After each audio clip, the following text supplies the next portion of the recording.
ইফতারের দোয়া জানা আছে ভাই? কি দোয়া? আমরা একটা দোয়া কমন জানি বাংলাদেশে মানুষ, সেটা হলো আল্লাহুম্মা লাকা সুমতু আলা রিজকিকা আফতারতু। এটাও হাদিসে বর্ণিত হয়েছে, কিন্তু হাদিসের সনদ নিয়ে অনেকে কোনোটা নিয়ে আলাপ তুলেছেন, প্রশ্ন তুলেছেন। আল্লাহুম্মা লাকা সুমতু মানে হলো, হে আল্লাহ, আপনার উদ্দেশ্যে রোজা রেখেছি, ওয়া আলা রিজকিকা আফতারতু, এবং আপনার দেওয়া রিজিক দিয়ে ইফতার করেছি।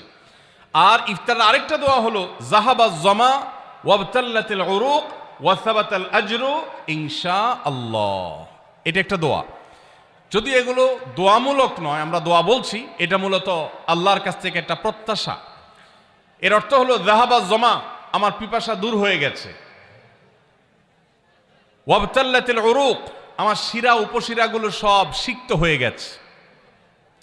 ওয়া সাবাতাল আজরু ইনশাআল্লাহ, এবং আল্লাহ চাহেন তো এই রোজার বিনিময় আমার সাব্যস্ত হয়ে গেছে আল্লাহর কাছে, এটা স্থির হয়ে গেছে। এটা হলো ইফতারের দোয়া। ইফতারের দোয়াটা কি ইফতারের আগে করব না পরে করব? ইফতারের দোয়াটা যারা ইফতারের আগে করার পক্ষে তারা হাত তোলেন। অল্প সংখ্যক মানুষ। আর বাকিরা সবাই কি পরের পক্ষে না মাঝখানের পক্ষেও আছেন লোক? সব পরের। মাশাআল্লাহ, সব সূক্ষ্ম সূক্ষ্ম মাসআলা দেখি গাবতলী মানুষ জানে, মাশাআল্লাহ, অনেক অগ্রসর দেখা যায়। আল্লাহ আমাদের সবাইকে দিনের জন্য কবুল এবং মঞ্জুর করুন, মাশাআল্লাহ। ভাইরা আমার, ইফতারের দোয়াটা ইফতারের পরে করতে হয়, যেটা বেশিরভাগ মানুষ জানে না, কিন্তু আমি অবাক হলাম যে এখানে বেশিরভাগ মানুষ আপনারা জানেন, মাশাআল্লাহ, নলেজেবল মানুষ, বোঝা গেছে। ইফতারের দোয়ার অর্থের দিকে তাকালেই তো বোঝা যায় এটা আগে না পরে। দোয়ার অর্থের মধ্যে তাকালে আমরা দেখতে পাচ্ছি যে আল্লাহ শিরা উপশিরা সিক্ত হয়ে গেছে, পিপাসা দূর হয়ে গেছে, এগুলো তো ইফতারের পরেই হয়। অবশ্য আমি অর্থ আগে বলে দিছি, সেটা দেখে হয়তো আপনারা অনেকে বুঝে ফেলছেন, মাশাআল্লাহ। তো যাই হোক, ইফতারের শুরুতে বিসমিল্লাহ বলে ইফতার করব, আর শেষে এই দোয়া পড়ব। আল্লাহ আমাদেরকে আমলের তৌফিক দান করুন। 9 নম্বর হলো সাহরি এবং ইফতারে খেজুর খাওয়া। খেজুর দিয়ে সাহরি ইফতার করা। ইফতারে আপনি অন্য যা খান না খান, খেজুর দিয়ে খাবেন। নবী সাল্লাল্লাহু আলাইহি সাল্লাম আদা পাকা আদা খেজুর দিয়ে ইফতার করতেন, যেটাকে রোতাব বলা হয়। আর যদি সেটা না পাওয়া যেত, সাধারণ যে কোনো খেজুর, সেটাও না পাওয়া গেলে একটু পানি খেয়ে তারপর তিনি ইফতার করতেন।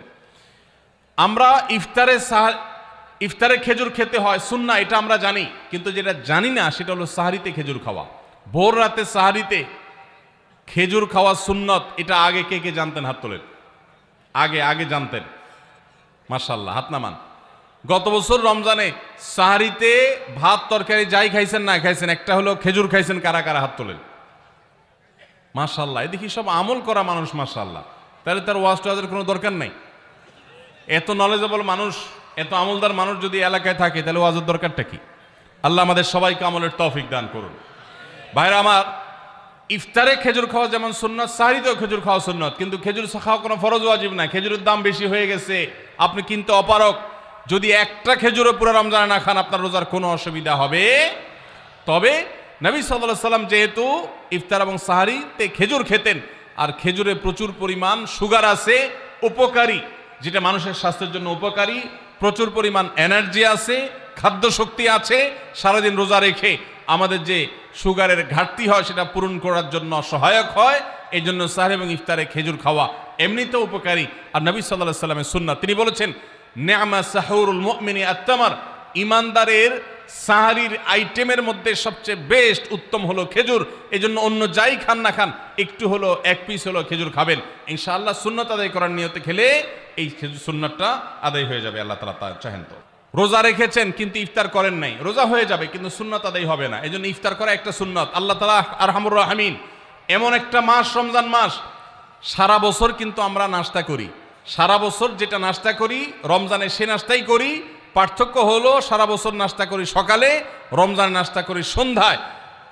মানুষ দীর্ঘ সময় না খেয়ে থাকার পরে যে খাবার খায় সেটাকেই ব্রেকফাস্ট বলে, সেটাকেই নাস্তা বলে। আরবিতে যে ইফতার বলা হয়, এই ইফতার শব্দের অর্থ কিন্তু নাস্তা। ইফতার শব্দের অর্থ কি? নাস্তা। সারা বছর নাস্তা খেলে কোনো সওয়াব হবে, কিন্তু রমজান মাসে আপনি যদি সারাদিন উপবাস থাকার পর সন্ধ্যায় ব্রেকফাস্ট করেন, অর্থাৎ ইফতার করেন, তাহলে আল্লাহ তাআলা আপনাকে সুন্নাত পালন করার সওয়াব দিবেন। এই জন্য ভাই, ইফতার করা একটা সুন্নাত। 7 নম্বর, ইফতার আবার তাড়াতাড়ি করা আরেকটা সুন্নাত। এটা 7 নম্বর আমল, ইফতারটা একটু তাড়াতাড়ি করা। তাড়াতাড়ি করা মানে কি? সূর্য ডুবার 2-4 মিনিট আগে। কি বলেন? তাহলে তাড়াতাড়ি কেমনে হলো? তাড়াতাড়ি মানে হলো সূর্য ডুবার সাথে সাথে করা, বিলম্ব বা দেরি না করা। নবী করিম সাল্লাল্লাহু আলাইহি ওয়াসাল্লামের ওই হাদিস আবারও আমরা স্মরণ করি। তিনি বলেছেন, লা ইয়াজালুন নাসু বিখাইরিন মা আজ্জালুল ফুতুর ওয়া আখারুস সুহুর। এই মানুষ, এই উম্মত ততদিন কল্যাণের উপরে প্রতিষ্ঠিত থাকবে যতদিন তারা ইফতার তাড়াতাড়ি করবে আর সাহরি দেরিতে করবে। ইফতার তাড়াতাড়ি করা এর মানে হলো সূর্য ডুবছে আর দেরি করবেন না। শিয়ারা এবং ইহুদিরা তাদের মধ্যে রোজা আছে, ফাস্টিং আছে, তারা সেই রোজায় ইফতার করে হলো চতুর্দিক অন্ধকার হয়ে যাওয়ার পর, সূর্য ডুবার পর পর ইফতার করে না। তো এই জন্য নবী সাল্লাল্লাহু আলাইহি সাল্লামের আদর্শ হলো তার বিপরীত, অর্থাৎ সূর্য ডুবার পর পর ইফতার করে ফেলা, অতিরিক্ত বিলম্ব না করা। আল্লাহ আমাদেরকে আমলের তৌফিক দান করুন।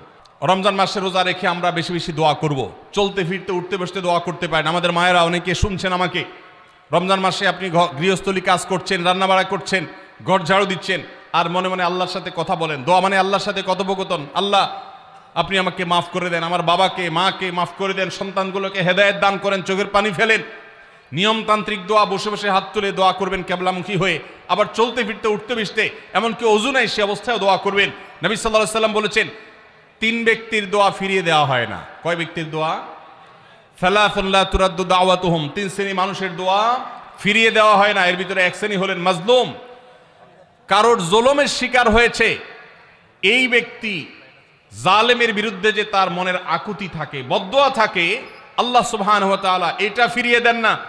এই জন্য পৃথিবীর ইতিহাসের কোন জালিম আপনি দেখাতে পারবেন না যেই জালিমকে আল্লাহ ছেড়ে দিয়েছেন, আল্লাহ ছাড় দিয়েছেন কিন্তু চূড়ান্তভাবে ছেড়ে দিয়েছেন, এমন কোন জালিম আপনি দেখাতে পারবেন না।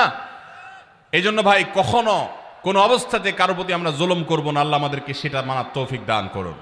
তাহলে 3 ব্যক্তির দোয়া কবুল হয়, ফেরত দেওয়া হয় না। তার ভিতরে একজন হলো মাজলুম, যার প্রতি আপনি জুলুম করেছেন, সে আপনার বিরুদ্ধে যে বদদোয়া করে, এটা লাগবেই লাগবে, আজ হোক আর 2 দিন পরে হোক। নাম্বার 2, মুসাফির, যে ব্যক্তি সফরে আছে, সফররত অবস্থায় সে যদি দোয়া করে, সে দোয়া আল্লাহ তাআলা কবুল করেন। 3 নম্বর হলো রোজাদার ব্যক্তি, as-সাইম হাত্তা ইফতির। রোজাদার ব্যক্তি সারাদিন ভর রোজা করলে, ইফতার রাগ পর্যন্ত, সারাদিন দোয়া করলে ইফতার রাগ পর্যন্ত তার দোয়া কবুল হয়। এই জন্য রোজা রেখে আমরা বেশি বেশি আল্লাহর কাছে দোয়া করবো ইনশাআল্লাহ।